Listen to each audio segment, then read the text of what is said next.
সদৌ অসমৰ সতীৰ্থ মিলন বাৰে বৰণীয়া অনুষ্ঠান ৱাৰিয়ৰ্ছৰ তৃতীয় বাৰ্ষিক ৰাজ্যিক অভিৱৰ্তনৰ প্ৰথম দিনাৰ কাৰ্যসূচী। আমি কাৰ্যসূচীৰ প্ৰেক্ষাগৃহৰ মাজলৈ সোমাই যাওঁ বলক। এই মঞ্চলৈ আহিছে আমাৰ অতি আদৰৰ অধ্যক্ষ উৎপল ডাঙৰীয়া। তেখেতক প্ৰথমে মই বন্তি প্ৰজ্বলন কৰি আমাৰ মঞ্চ উদ্বোধন কৰিবৰ কাৰণে মই বিশেষভাৱে অনুৰোধ জনাইছোঁ।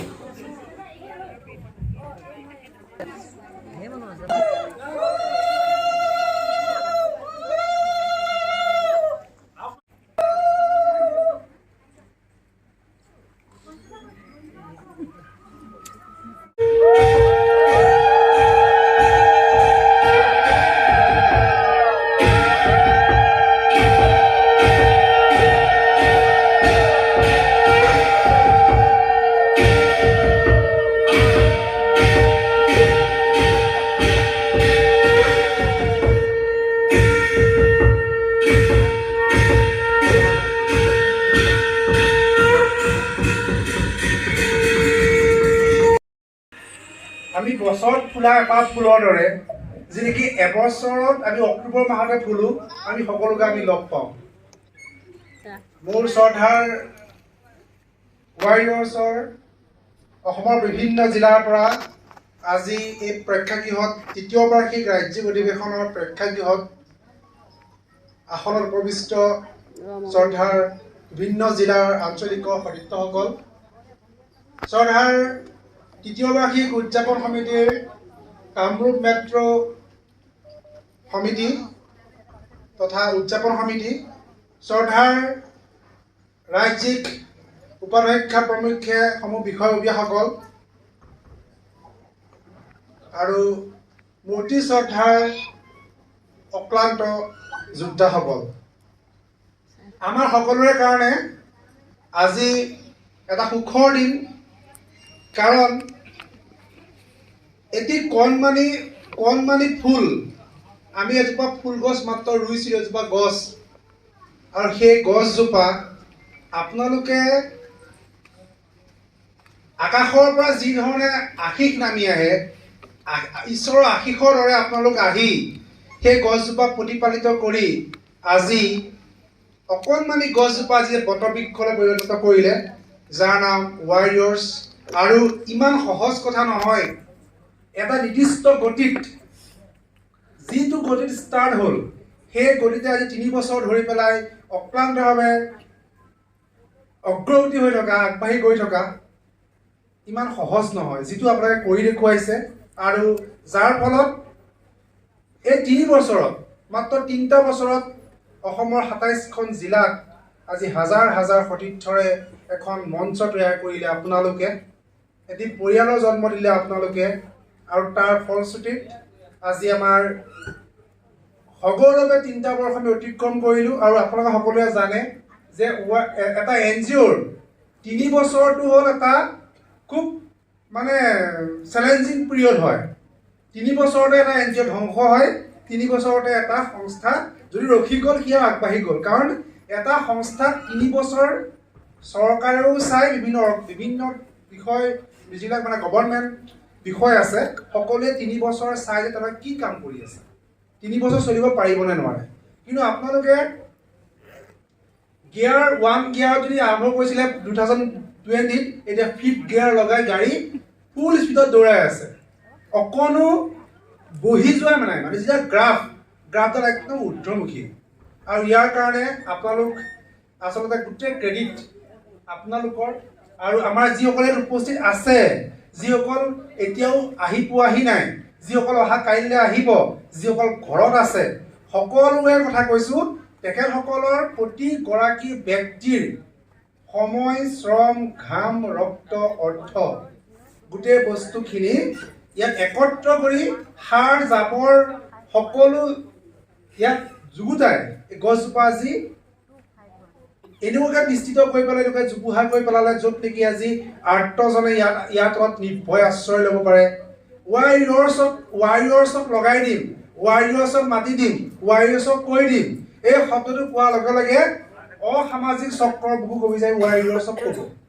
এই ৱাৰিয়ৰ্ছৰ যিটো আইডেণ্টিটি, যিটো পৰিচয়, এই পৰিচয়টো ইমান সহজ নহয়। ৱাৰিয়ৰ্ছ শব্দটো বৰ্তমান অসমৰ সমাজ জীৱনৰ এটা মানে মাইলষ্টোন, এটা ডাঙৰ চিনাকি, যিটো নেকি আপোনালোকে তাক প্ৰতিষ্ঠা কৰিলে। সেইটো মোৰ দ্বাৰা হওক বা আমাৰ উপাধ্যক্ষসকলৰ দ্বাৰা অকল আমি ৩-৪জনে কেতিয়াও কৰিব নোৱাৰোঁ। গতিকে এই গোটেই কামখিনি কেনেকৈ সম্ভৱ হৈছে, সেইখিনি কেৱল আপোনালোকৰ জৰিয়তে সম্ভৱ হৈছে।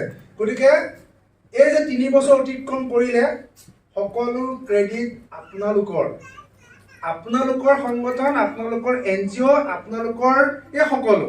আৰু এই আপোনালোকৰ যিহেতু সকলো, আমাৰ এই অধিৱেশনখন আমি পাতিছোঁ, কামৰূপ মেট্ৰ' বায়নে পতা নাই। আমি বায়ন ডাঙৰীয়াক দায়িত্ব দিছোঁ, আমাৰ হিমাশ্ৰী বাইদেউক আমি দায়িত্ব দিছোঁ, কিন্তু অধিৱেশনখন আমি পাতিছোঁ। গতিকে আমাৰ ঘৰখনত যেতিয়া আমি এটা সকাম পাতোঁ, আলহীক আমি সদায় পাতত মানে লাগিলে পাতত খাব দি আমি হাততে কেইটামান প্ৰসাদ দিছোঁ, সিহঁতে খাওঁ বুলি আমি গৃহস্থই সদায় হাততে লৈ পেলাই খাওঁ। গতিকে আমি আজি আমাৰ মূল উদ্দেশ্যটো হয়, আমাৰ তিনিচুকীয়াৰ পৰা আহিছে ৰেলত, ডিব্ৰুগড়ৰ পৰা আহিছে ৰেলত, ইফালে পৰা আহিছে, বৰপেটাৰ পৰা আহিছে, এনেকৈ ধৰক বিভিন্ন ঠাইৰ পৰা ইয়াত একত্ৰ হৈছে। দিনটো ৰাতিটো বহুত কষ্ট কৰি আপোনালোকে ইয়ালৈ আহিছে।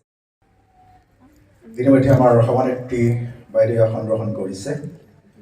ইয়াৰ পাছত মঞ্চলৈ আমন্ত্ৰণ জনাইছোঁ আমাৰ শ্ৰদ্ধাৰ অধ্যক্ষ মহোদয়, তেখেতক মঞ্চলৈ আহি তেখেতৰ আসন গ্ৰহণ কৰিবৰ কাৰণে মই অনুৰোধ জনাইছোঁ।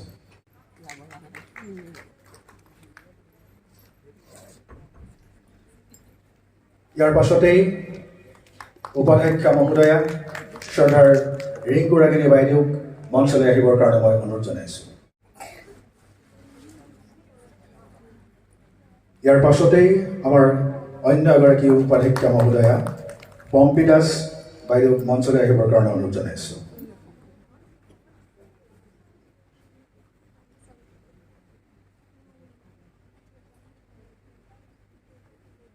ইতিমধ্যে আমাৰ ৰাজ্যিক সম্পাদিকা সুস্বপ্না বাইদেউ জনাইছে তেখেত আহি আছে, গতিকে তেখেতৰ আসন গ্ৰহণ আমি পাছত কৰিম। ইয়াৰ পাছতে মঞ্চলৈ আমি আমন্ত্ৰণ জনাইছোঁ ৰাজ্যিক বিত্ত উপদেষ্টা শ্ৰদ্ধাৰ সোণমণি বায়ন ডাঙৰীয়া ছাৰ। বহুত ব্যস্ত ছাৰে, বহুত কষ্ট কৰিছে। ইয়াৰ পাছতেই মঞ্চলৈ আমন্ত্ৰণ জনাইছোঁ ৰাজ্যিক বিত্ত সম্পাদিকা শ্ৰদ্ধাৰ নীতিপৰ্ণা বাইদেউ, তেখেতক মঞ্চলৈ আহিবৰ কাৰণে মই অনুৰোধ জনাইছোঁ।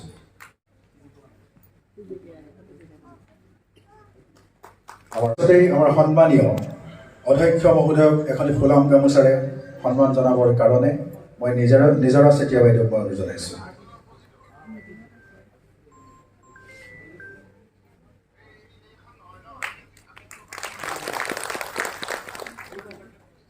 ইয়াৰ পাছতেই আমাৰ সন্মানীয় উপাধ্যক্ষা ৰিংকু ৰাগিনী বাইদেউ এখনি ফুলাম গামোচাৰে সম্বৰ্ধনা জনাবৰ কাৰণে মই দিগন্ত নাথ ডাঙৰীয়াক মই অনুৰোধ জনাইছোঁ।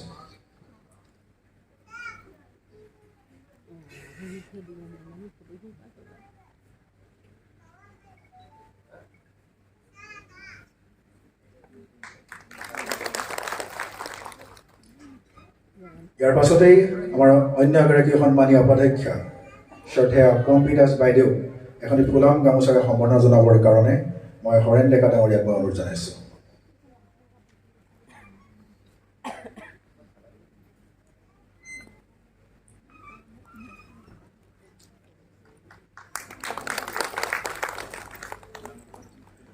ইয়াৰ পাছতেই ৰাজ্যিক বিত্ত উপদেষ্টা শ্ৰদ্ধাৰ সোণমণি বায়ন ডাঙৰীয়াক এখন ফুলাম গামোচাৰে সম্বৰ্ধনা জনাবৰ বাবে প্ৰাঞ্জল বৈশ্য ডাঙৰীয়াক মই অনুৰোধ জনাইছোঁ।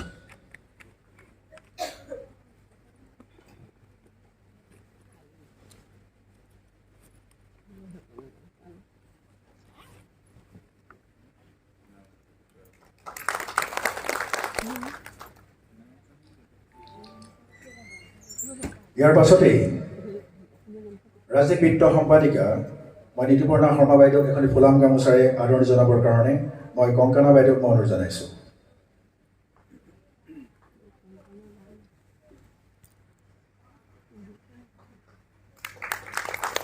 ইতিমধ্যে আমাৰ আদৰণি অনুষ্ঠান ইমানতে আমি